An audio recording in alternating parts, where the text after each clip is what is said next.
to our program, Combating Racist Rhetoric, Prejudice and Injustice, Exposing the Lies, Finding the Truth, and Implementing Effective Solutions towards Achieving Racial Justice. I'm Catherine Endo Chuck, the moderator, president of the Japanese American Bar Association, one of your co-hosts. The other co-hosts are the Orange County Asian American Bar Association and Stop Repeating History. At this time, I'd like to introduce our panelists. First panelist is Don Tamaki. Don is the managing partner of Minami Tamaki LLP in San Francisco. In the 1980s, he served on the legal team which reopened the 1944 Supreme Court case of Fred Korematsu, overturning his criminal conviction for defying the incarceration of almost 120,000 Japanese Americans. The reopening was based on newly discovered evidence from the Justice Department, the FBI, Navy, and FCC, which had been suppressed from the court, admitting that Japanese Americans had committed no wrong and posed no threat. In 2017 to 2018, he served on the legal team, filing an amicus brief in Trump versus Hawaii, challenging the Muslim ban, reminding the court of how the Korematsu case demonstrated the peril to democracy when courts blindly defer to unsubstantiated claims that national security justifies curtailment of fundamental liberties, the result being a civil liberties disaster. Our next panelist is Manjusha Kolkarni. She is Executive Director of Asian Pacific Policy and Planning Council, a coalition of over 40 community-based organizations serving the 1.5 million Asian Americans and Pacific Islanders in Los Angeles County. And she also teaches in the Asian American Studies Department at UCLA. Manju began her legal career at the Southern Poverty Law Center, and early in her career served as pro bono counsel in a class action suit on behalf of Japanese Latin Americans, which resulted in an apology and reparations for the class members who were kidnapped and incarcerated by the US government during World War II. Our third panelist is Professor Jody Armour. Jody is an author, playwright, and a professor of law at USC Gould School of Law, where he teaches a diverse array of subjects, including criminal law, courts, and stereotypes. He is a Soros Justice Senior Fellow of the Open Society Institute's Center on Crime, Communities, and Culture. In addition to publishing numerous law review articles, Professor Armour is the author of the award-winning book, Negrophobia and Reasonable Racism, The Hidden Costs of Being Black in America. And in addition, has just released his new book this week. The final panelist is Rachel Brown. Rachel is founder and executive director of Over Zero, an organization that was founded in response to the global need to counteract and prevent identity-based violence and other forms of group-targeted harm. Rachel previously founded and operated Sisini Amani Kenya, a Kenyan NGO that pioneered new strategies to build local capacity for peace building and civic engagement. Rachel is the author of Diffusing Hate, a strategic communication guide to counteract dangerous speech. So I'm going to ask each of our panelists to very briefly explain the inspiration for their work in combating racial injustice as their photos come up on our screen.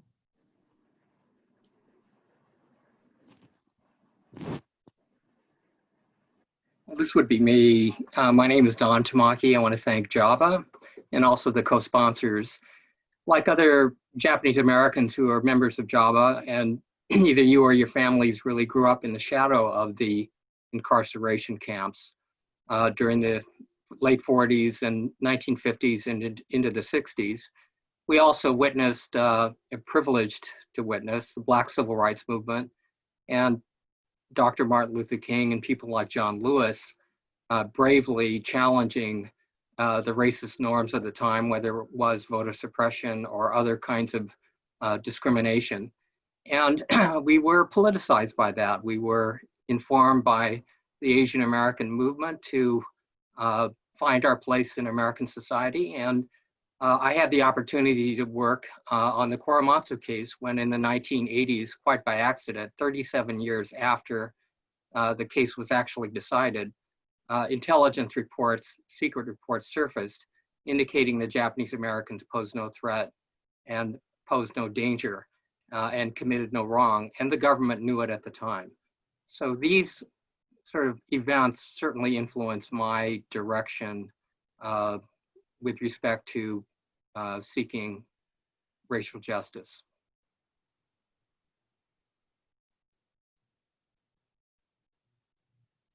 Waiting for the next slide.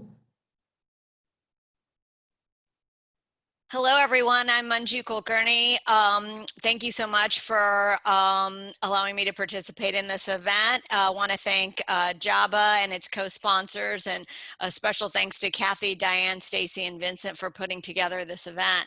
The picture on the left is of a newspaper in the early 1900s warning of the dusky peril.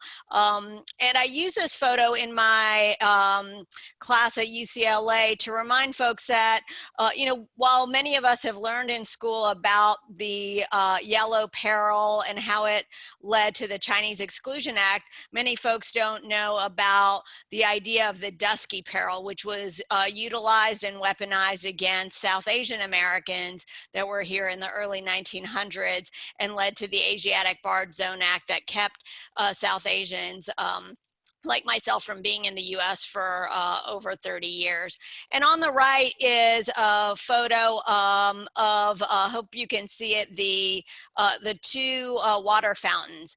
And actually growing up in Montgomery, Alabama, our high school had two water fountains. Of course, they weren't utilized in this way any longer, being it after the Civil Rights Movement, but it was a constant reminder to me of the struggles and really what might happen again if we don't continue to enforce civil rights laws in our country.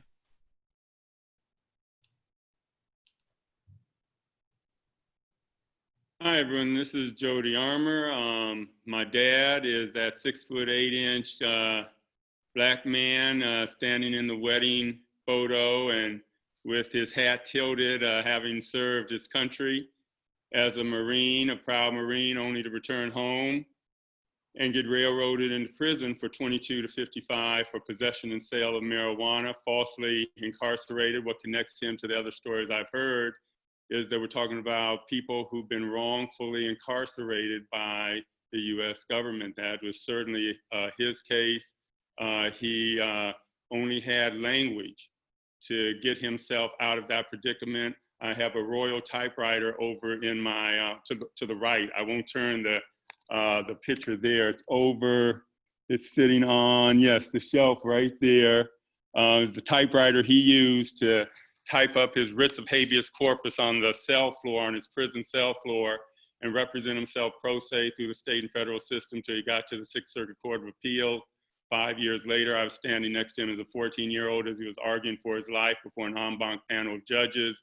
And I now teach his case, Armour versus Salisbury, my criminal law course. It stands for the proposition that the US government can deny a citizen due process if the prosecution lies intentionally and deliberately to the jury to secure a conviction. Before my dad's case, that was not established law. He helped establish that legal precedent. So that's what has gotten me involved in this work. Thank you, everybody. That's okay. This one's me. Rachel Brown also would really like to thank JABA and the co-sponsors for putting on this webinar.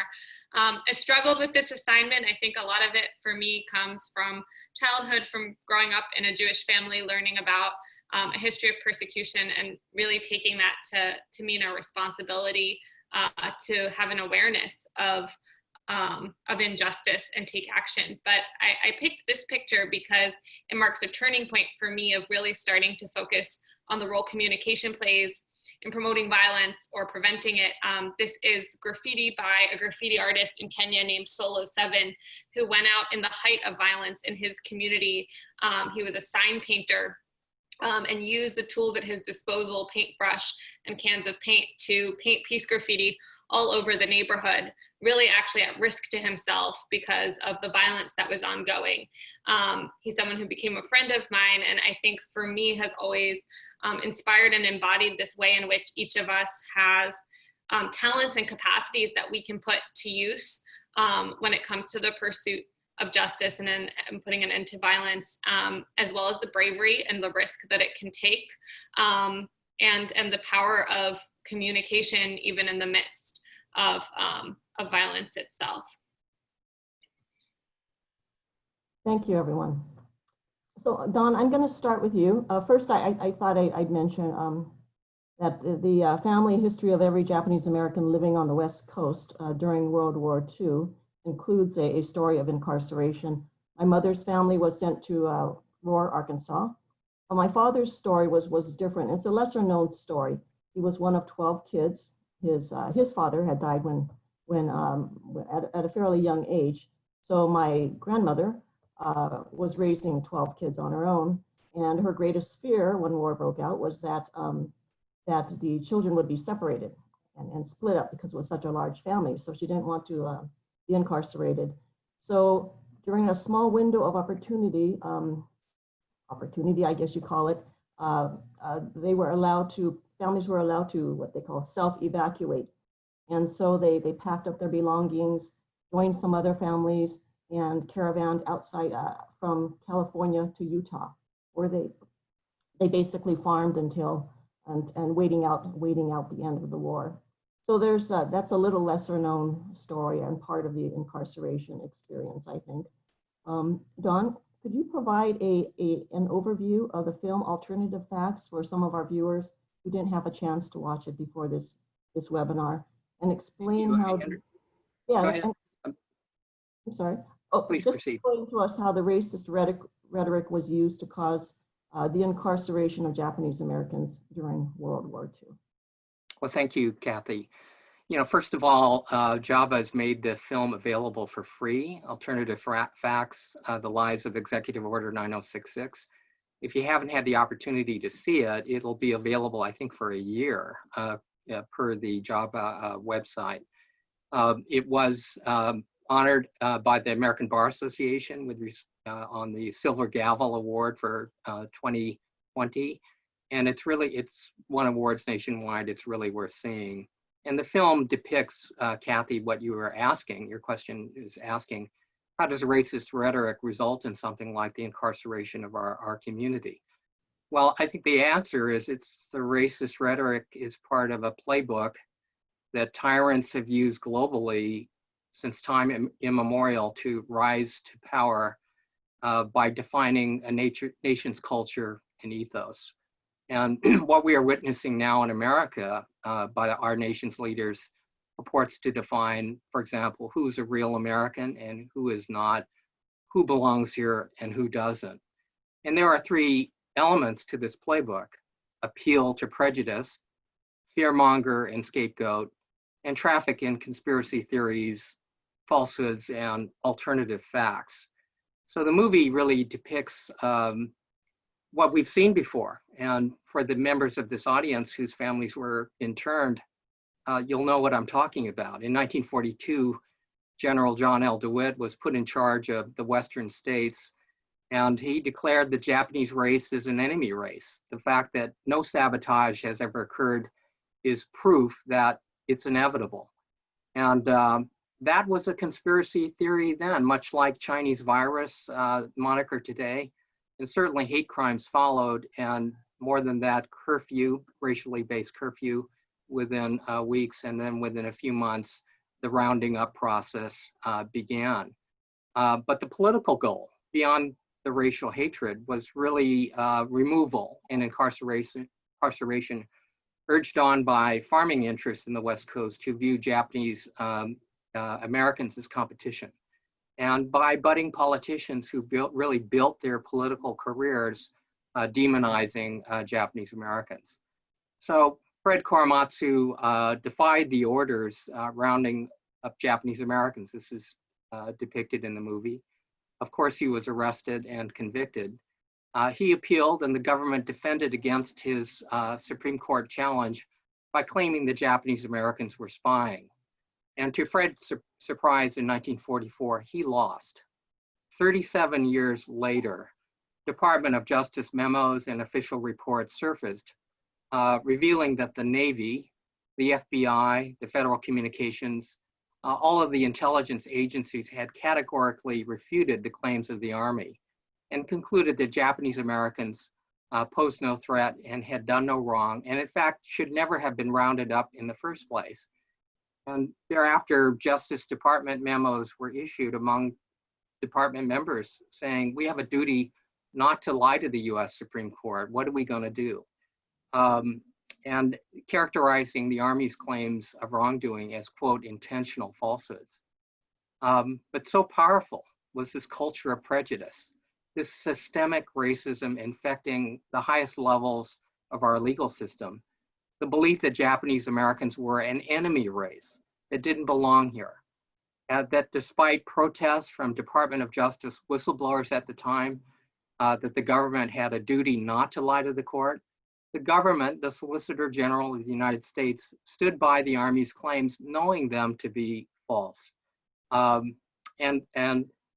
Thereafter suppressed, altered, and in one case even destroyed by fire these reports in order to keep them away from the US Supreme Court. For the court's part, it shamefully abdicated its traditional role of being a check and balance on the abuse of power by the executive branch. It asked no questions and basically took the position that if the Army tells us that the nation is safer by locking up this entire population, then who are we to question the Army? On that basis, we were able to reopen and vacate Fred Korematsu's criminal conviction. However, in 2017, of course, Trump announced a thrice revised Muslim ban. And in 2018, was heard and decided by the court. And sadly, the court basically repeated the same mistake of the Korematsu court in 1944. That is to say, the executive branch invoked national security to shield its decisions from judicial scrutiny. It suppressed its own intelligence reports from the court. And the outcome was the court shamefully stood down and said, if the government tells us that separating American families makes the nation safer, then we believe the government. And so this rhetoric of racism really is the starting point for an entire playbook that the other speakers will certainly talk about. Thank you, Don. Next, we're going to see a very short video, Stop Repeating History, Chinese virus video.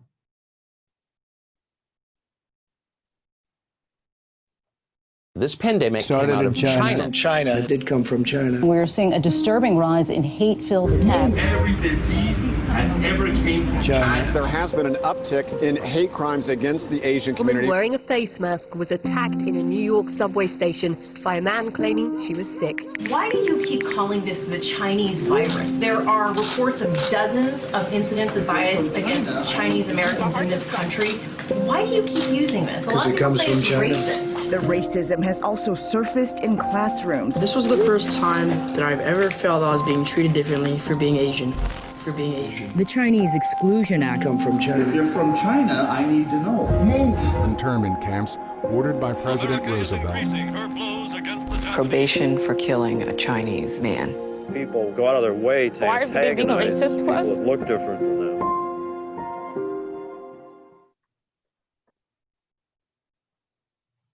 So Manju, how does this video relate to the rise in incidents of racism and xenophobia against AAPIs during the COVID-19 pandemic?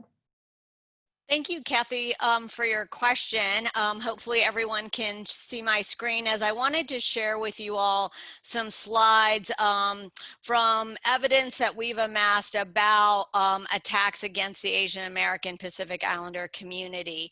So I want to just start off by talking about that emergence of COVID-19 related hate, which we've seen over the past 5 months. I chose 3 incidents that are emblematic of what we've seen at Stop API Hate. First off, elderly parents simply taking their grandchild on a walk and then facing racial epithets on a street in their neighborhood. The middle incident is of an individual trying to obtain a ride from a ride-hailing service at the airport, again facing racially derogatory comments. And the one on the right is of a middle school child who was physically attacked and verbally assaulted for simply being Asian American, when the perpetrator at his school told him to go back to China, and when the child said he was not Chinese, he was punched in the head 20 times. What's especially noteworthy about that last incident is that it took place before there was a single confirmed case of COVID-19 here in Los Angeles. So on March 19th, APCON, along with Chinese for Affirmative Action and San Francisco State University, launched Stop API Hate. As trusted sources in the community in the Bay Area, as well as here in Los Angeles, we felt that it was important to collect data about what was happening in our communities. And right away, we began to get reports of quickly, a few incidents became 100 incidents, have now become a couple thousand incidents. Our form is available at Stop API Hate in multiple Asian languages that you can see here. And our reports are also available at the APCON website, as well as our Stop API Hate website. So I wanted to just share with you what happens when we hear that rhetoric over and over and over again. It has an impact. So in 20 weeks, we have received 2,600 incident reports from 45 states in the District of Columbia. Most of the reports involved hate incidents, not hate crimes. A significant majority take place in California and New York. Women are experiencing hate at just under the rate of 2.5 times that of men, and about 9% are individuals who are seniors. So what this tells us is that the hate incidents are widespread. They do take place where there are significant populations of AAPIs, but we know also that vulnerable populations are specifically being targeted. When we look at the type of discrimination, roughly 70% involve verbal harassment. So this is name calling, people using, as I said, racial epithets. 9% involve physical assaults, often throwing bottles, cans, in some cases actual hitting or attempting to hit someone. 8% involve civil rights violations, including workplace discrimination, refusal of service. And when we look at the ethnicity and then the site of the discrimination, we see that significant percentage are individuals who are Chinese American, but they are not the only ones. So also we see individuals who are Korean, Vietnamese, Filipino, as well as Japanese and Taiwanese, also experiencing hate in large numbers. And of course, individuals sometimes are biracial, and so either respond as largely just Asian or other to explain those figures. And then on the right, the side of the discrimination, you see that huge numbers are taking place at private businesses. So this is, of course, alarming. And also we have quite a number on public streets, public parks, and in public transit. So this helps us to think about some of the solutions moving forward. I also want to just mention that when we look specifically at anti-Chinese rhetoric, such as that employed by the president and others in the administration, we see that when we looked at this, 500 or so were incidents that involved specifically anti-Chinese rhetoric, virulent animosity against Chinese Americans, scapegoating of China for spreading COVID-19, anti-immigrant nationalism, individuals not only parroting the terms Chinese virus, but also even just saying Trump is going to get you or Trump is going to F with you. And then lastly, the Orientalist or racist depictions. So as I end, I just want to add that we are not only a reporting center, but also serving to provide resources as well as assistance, and finally, advocacy at local, state, and national levels. And so what I want to say too is, remember 9/11 and the fact that we experienced as a nation 10 years of backlash, specifically against the South Asian, Arab, Muslim, and Sikh communities. And in that case, we had 3,000 fatalities. We are now at the 170,000 mark. And so that tells you really that we might expect anti-Asian American sentiment as well as actions in terms of policies and hate against our communities for well over a decade. Thank you, Manju. Recently, there's been a series of racist attacks against Asian American Pacific Islanders in the South Bay of LA County, which includes Torrance, Gardena, and other cities. My own backyard, basically. One example is the so-called Torrance Karen attacks. My apologies to my friends named Karen, but that's what they call it. And let's give you an example of a video.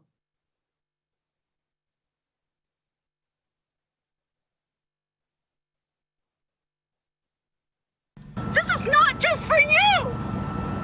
Get the out of this world! Get the out of this state!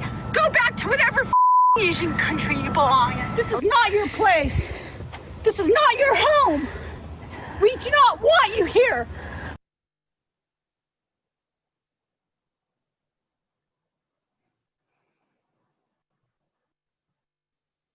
Respect, lady. Respect? Then you move your car. You're way too close. Get away from me. There you go. You don't even know how to park the car. You don't even know. There you go. Do you know who my family is? Do you know who your family is? Go home to your family. This is from your government. Respect, Go home. lady. Go home. Get This is educated from my and government. respect. This is from my government. Get Go home. educated and You're gonna get. Your Get kids are gonna get.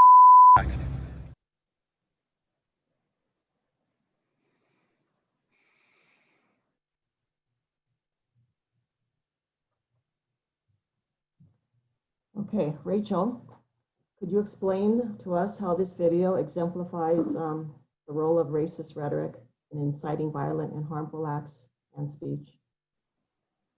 Yes, and I think there is a slide here, but what I'm going to do is just back up and give a little bit of context, really addressing, first of all, the repeating patterns that we see when we see the worst types of violence, genocide, mass atrocities, the types of atrocities we've seen in this country through our history being justified. As Don talked about, there is a playbook and there are patterns that repeat over and over again. These are messages that create a clear division between an us and a them. Some of the more overt messages, as Don already alluded to, are messages that portray the group that's being targeted as a threat, some sort of an existential threat, which really creates a self-defense argument. We have to act to protect ourselves. These narratives often say, protect our women and children against that enemy, that threat of some sort. We heard that in the film. Groups are often also portrayed and depicted as guilty, as collectively as a group, somehow in their essence, having done something wrong or harmful. This is where we see the scapegoating narratives. Often groups are blamed for things like an economic downturn or a disease, which is what makes COVID-19 particularly dangerous in fueling these narratives. And then there is dehumanizing rhetoric. This can be very overt. comparing entire groups of people to pests, to animals. You know, we've seen dehumanizing cartoons throughout our history, targeting different groups. This can also be a little bit more covert language. We hear this in language around immigration a lot. There are swarms of people coming across the border. You don't use the word swarms to talk about people usually. Really importantly, the dangerous types of narratives, not just hate speech, but the ideas and ideologies that take root over and over in advance of violence, don't just focus on justifying violence against a dehumanized, threatening, guilty version of an other. They create very strong boundaries and mobilize this idea of an us, a very exclusive us. In the history of this country, that is a white and Christian us that deserves protection from varying others. They create a strong sense of social pressure. They portray violence as being honorable and heroic and necessary in order to defend or protect a group. They say there's no other alternatives. And they say, well, in order to build a better future for our group, we need to take these actions against another group. We have seen these patterns of rhetoric. They don't emerge from nowhere, as we saw in the video, in the film earlier, and as we know from our history, these ideas have existed in this country for a long time. Over the past few years in this country, we have seen these narratives emerge, as they often do in societies. It's not just about the messages, it's about the messengers. These narratives are dangerous in particular when they come not just from a corner of society, but from halls of power, from charismatic leaders, from voices who are seen as sources of authority, political, religious, academic, institutional leaders.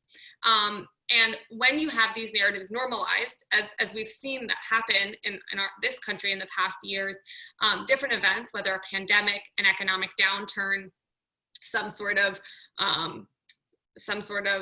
violent attack, can serve as triggering events.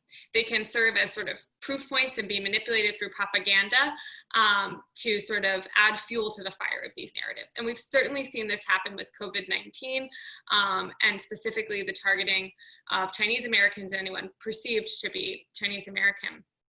And so the way this plays out could be to justify, as we saw in the case of the internment of Japanese Americans, large-scale policies. And we've seen this with immigration and family separation and the Muslim ban as well in the past years, that these narratives have justified large-scale policies that amount to rights abuses. But what they also do is create a sense of impunity for individuals like this woman that we've seen, right? And I think it's not just this one video.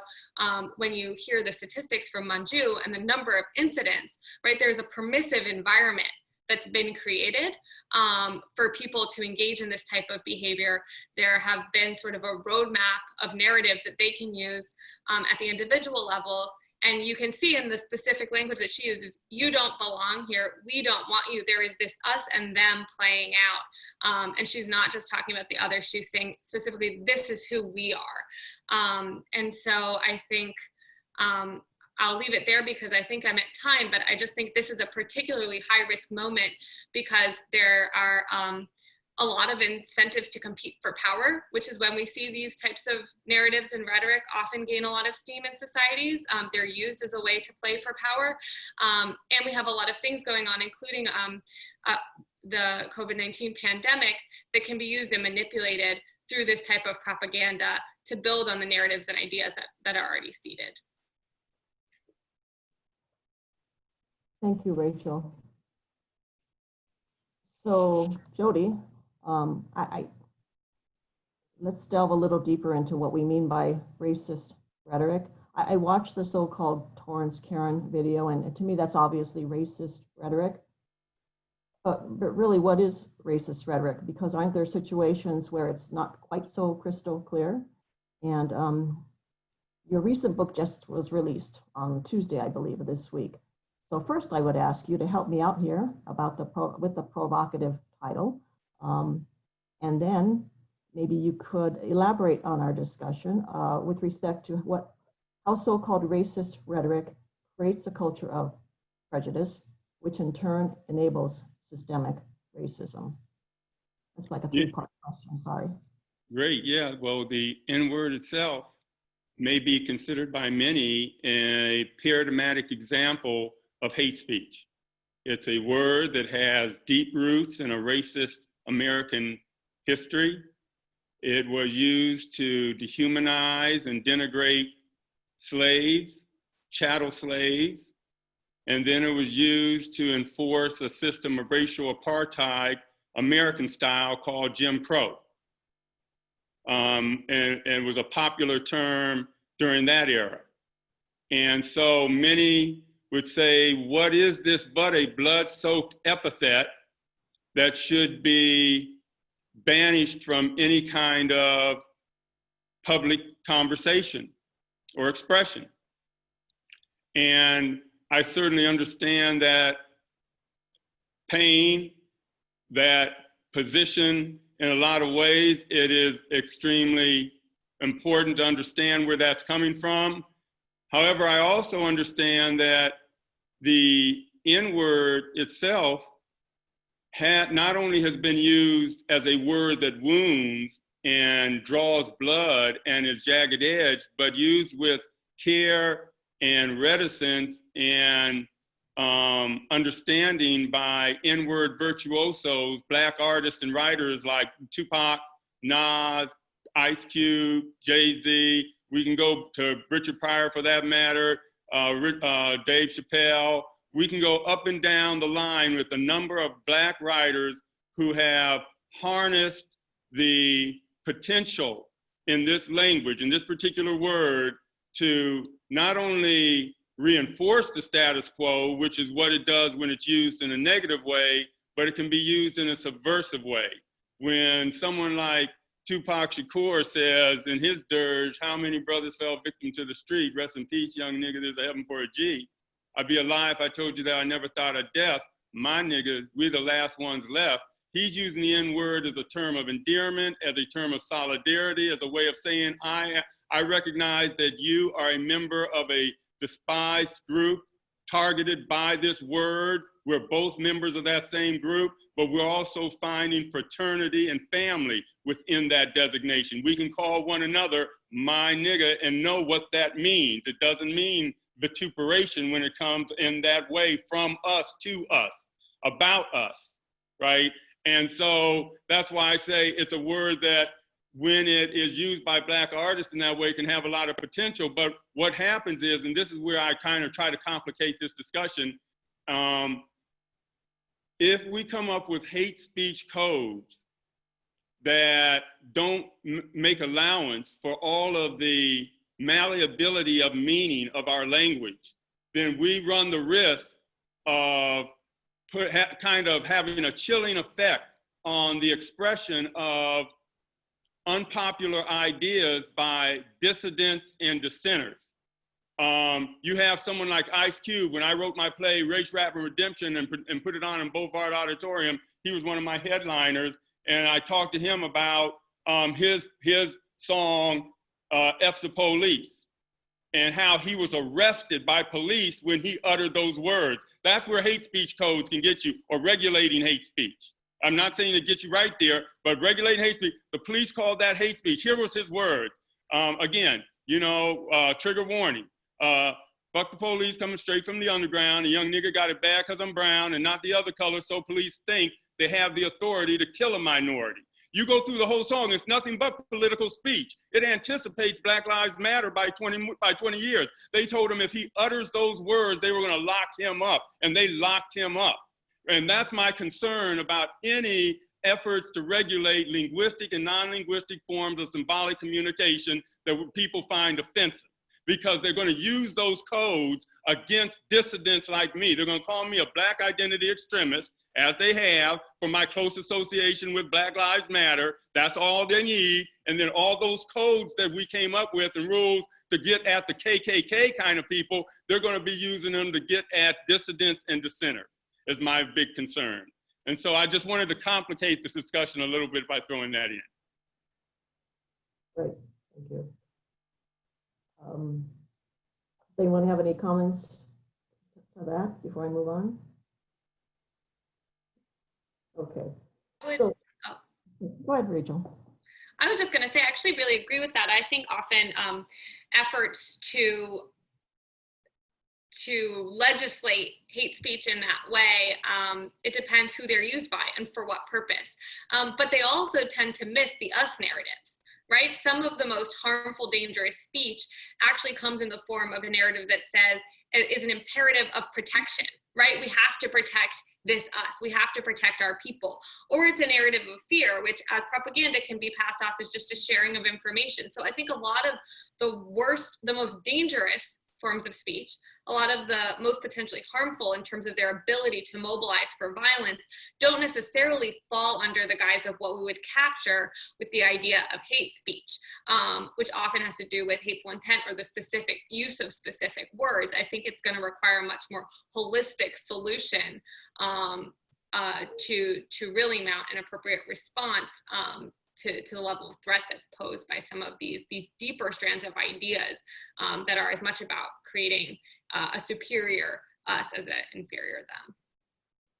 I would just add that I think the key element for me is whether there's enforcement and government power behind the words. And sometimes the words aren't even there. They don't matter. Executive Order 9066 doesn't mention Japanese Americans in it. There's not a word in there referring to Japanese Americans. And yet the impact of that was, of course, racially motivated, and it led to an imprisonment of an entire population. The Trump travel ban doesn't say a word about Muslims. There's nothing in there. In fact, Justice Roberts said, this is a facially neutral executive order, so therefore prove to me that this is motivated by bigotry. But that wasn't the point. And so I think Professor Armour's discussion is right. It's complicated. You have to go under the surface. Things are being set in motion at the highest levels of our government that do result in one-on-one attacks that Manju has talked about. But the underlying that danger is really risks to democracy itself. And those are manifested in big policies, shutting down the border, separating parents from their children, and so on. And so there is a matrix of results here. And I think as Japanese Americans in JABA, people know the difference between some of these outcomes. Yeah, Manju, you talk about the 2000 incidents. To attack each one or to counter each one, it's like putting out spot fires. I mean, where does that get you? And all of these people don't have any power. They're not the ones passing policy, and they're not the ones who can make any changes on a societal level. So what are the solutions to achieving racial justice? Rachel, how do you counteract dangerous speech? I just saw Manju seemed like she wanted to say something, so I'll let her go first. Okay. Sure. So yeah, if I can, piggyback on what Don said, it's so critical to focus on policy change, because I think, as you mentioned, Kathy, we would spend thousands of lifetimes correcting each person individually, one-on-one. Now, while we provide resources on our website about what to do if this happens to you, or if you're a bystander and you witness something, we do know that, that is important, both in terms of obtaining safety for yourself and also the safety and health of our communities, right? We want to express that this type of behavior is not okay, but our eyes really need to be on that prize of what policy change we're looking for. And so one thing I always point out in my presentations is that these are hate incidents and not crimes, because, looking at what Professor Armour said is that, when we see how law enforcement has been meted out against communities of color, and too often even in the hate crimes context. So for those of you who remember the Scalia decisions, or rather the Supreme Court decisions in the 90s that created our hate crimes regime, Scalia didn't like the law when it was meted out against a white person, but seemed to really love it when it was used against an an African American who had committed a hate crime. So for that reason, you know, it's important for us to see outside of the so-called criminal justice system what other solutions we have available in terms of restorative and transformative justice, and then to think about opportunities in schools, opportunities in terms of civil rights enforcement. And that's some of what we're trying to do both at a state as well as national level. Thank you, Manju. Rachel, any thoughts on solutions?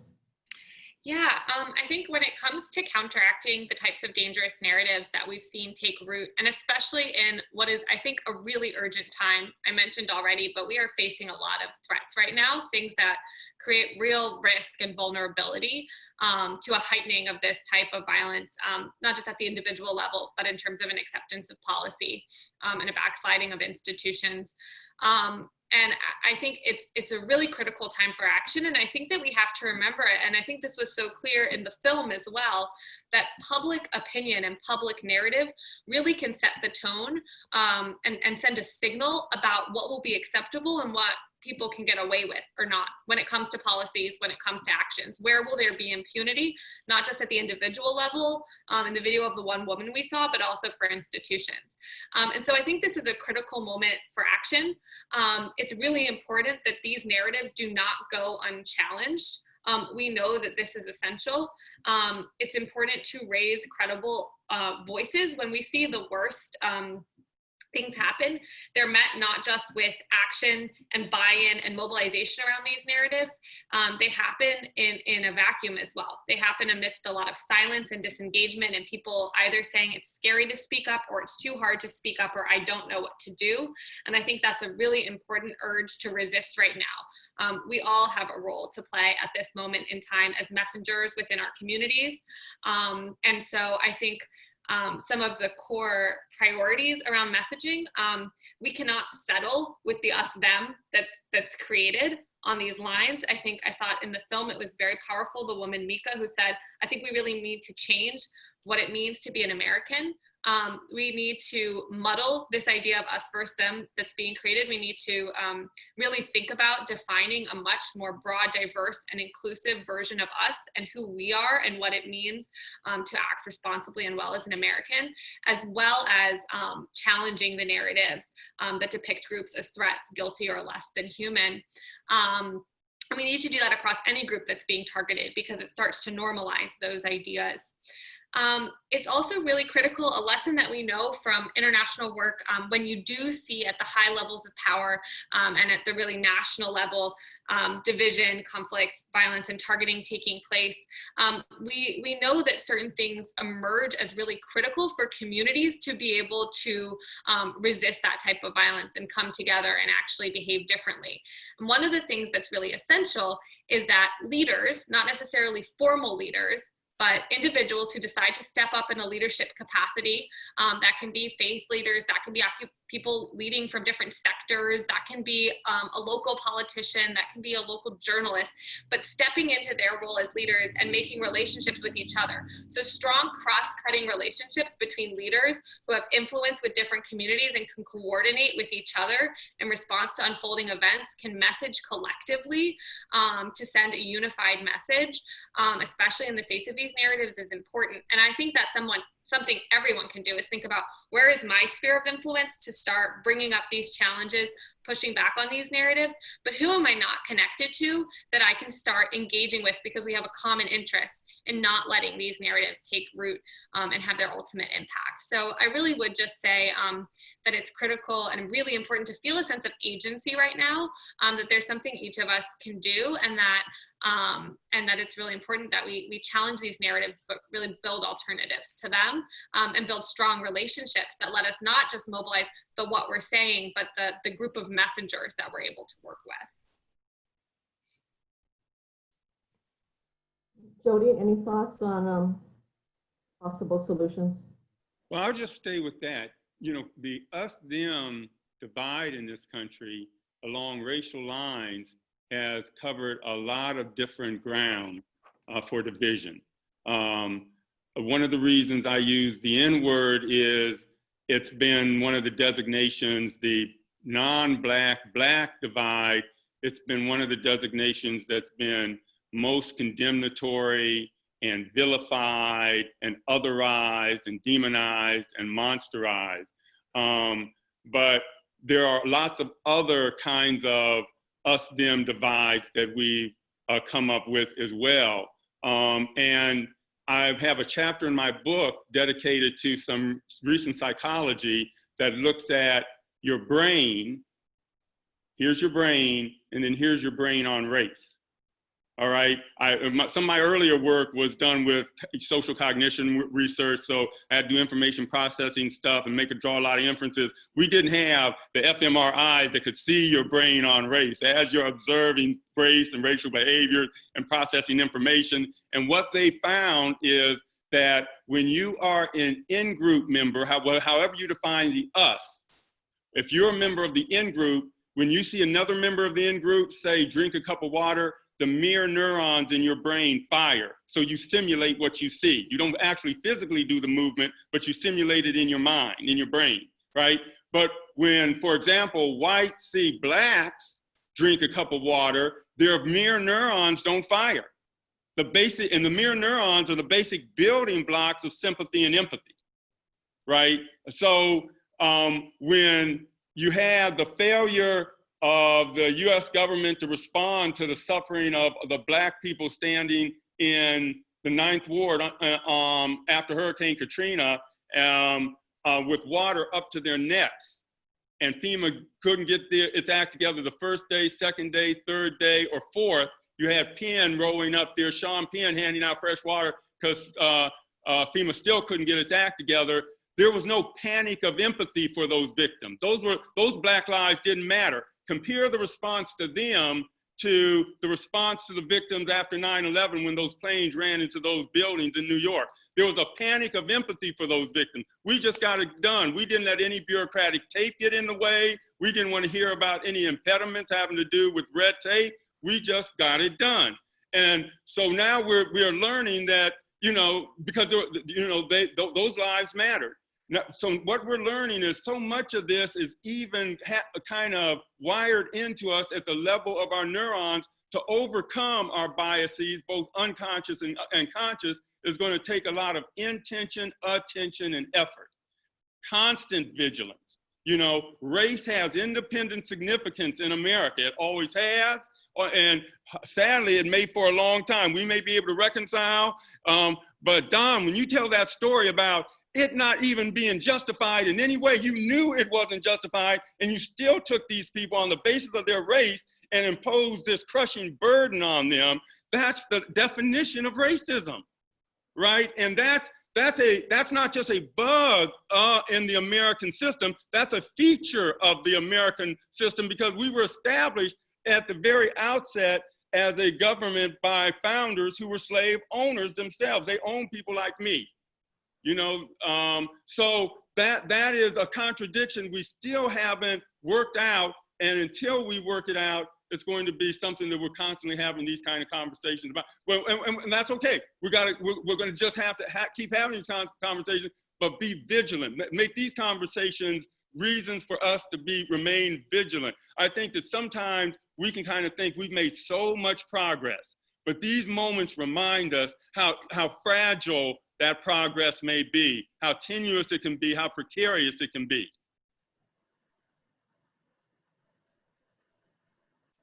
Don, you have the solutions?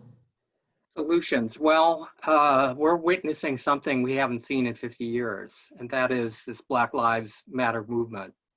The last time protests were happening, they were predominantly African American with some white supporters and some Asian Americans and others. But now we're seeing something that's different. We've got very diverse people protesting wrongs from urban big cities to small town America. And to the Asian Americans in our audience, this is a time I'd have to say that we ought not to be bystanders to history. We know something about what it is to be targeted. We know something about systemic racism, whether it's the Chinese Exclusion Act, which is was the original travel ban in 1882, or the rounding up of Japanese Americans, your own families, your own communities, for no reason other than they happen to look like the enemy, to the people being targeted now. And so for us, I think the message is that we've experienced this, we know something about it, we know something about immigration. We are 1 or 2 degrees from those who are currently being targeted at the border.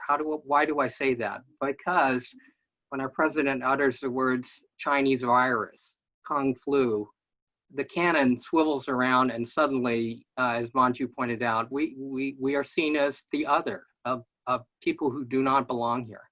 So this is really a time for us to be an allyship with Black Lives Matter, and Asian Americans and other minorities and women and LGBTQ and others have benefited to such a degree from that civil rights movement that have created laws and opened up doors. And the problems are far from being solved, but it's much better than it was, I know, when my parents were hauled away into prison camps. So it's time for us to be an allyship, knowing that our future and for our families and our friends and neighbors really are tied to the destinies of everyone else. And so if we ever become numbed, to Chinese virus or Mexicans are drug dealers and rapists, Islam hates us, or just another death at the hands of an African-American person at the hands of police barely evokes a shrug. When the press is attacked as the enemy of the people, when dissenters are shouted down and whistleblowers are retaliated against, history tells us the country can descend into a very dark place where neither the facts nor the Constitution matters.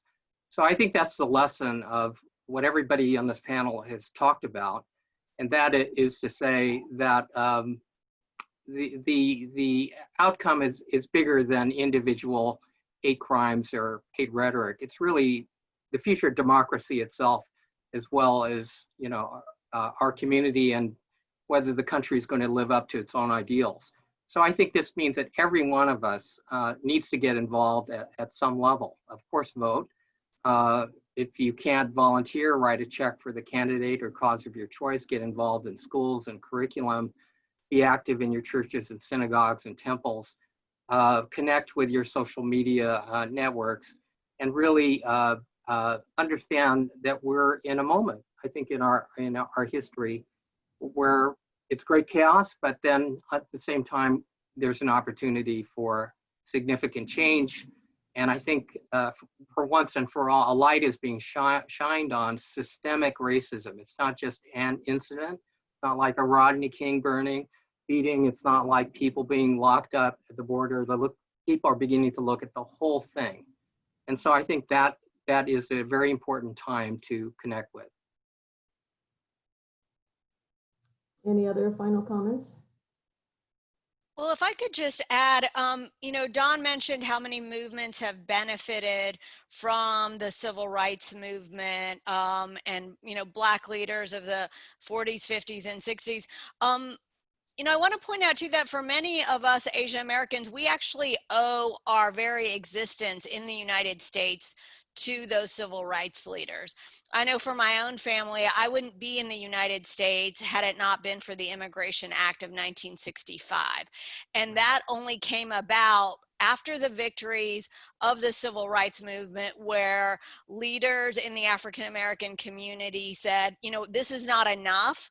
We need to undo the racist immigration laws that have been a feature of American history and were very much a part of the 1900s immigration regime. And so I think I look at it as really sort of paying it forward. What can I do? I want to just say, and, I hope this doesn't sound like hyperbole, but we are really looking at, the potential of the end of the American experiment.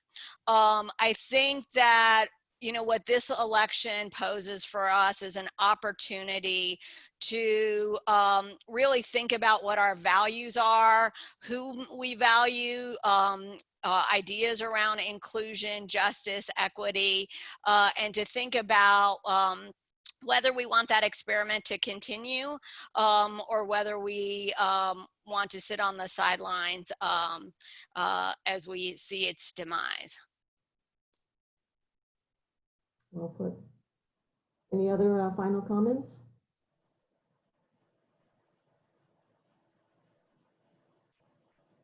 Okay.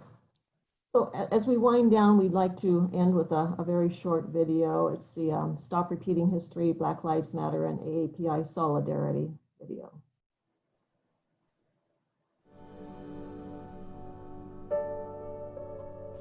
We cannot walk alone. We must make the pledge that we shall always march ahead.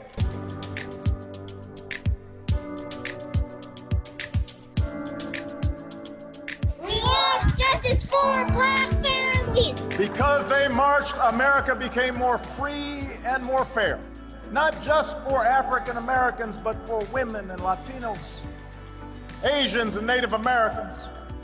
America changed for you and for me. No justice, no peace. No justice, no peace. No justice, no peace. No justice, no peace. I can't breathe.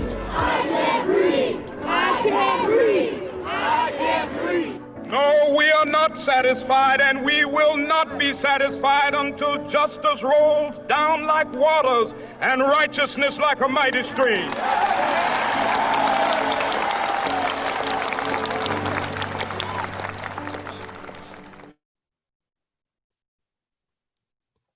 Okay, with that, we're going to end our program, and I thank all the panelists for participating this evening and really for all the good work you're doing.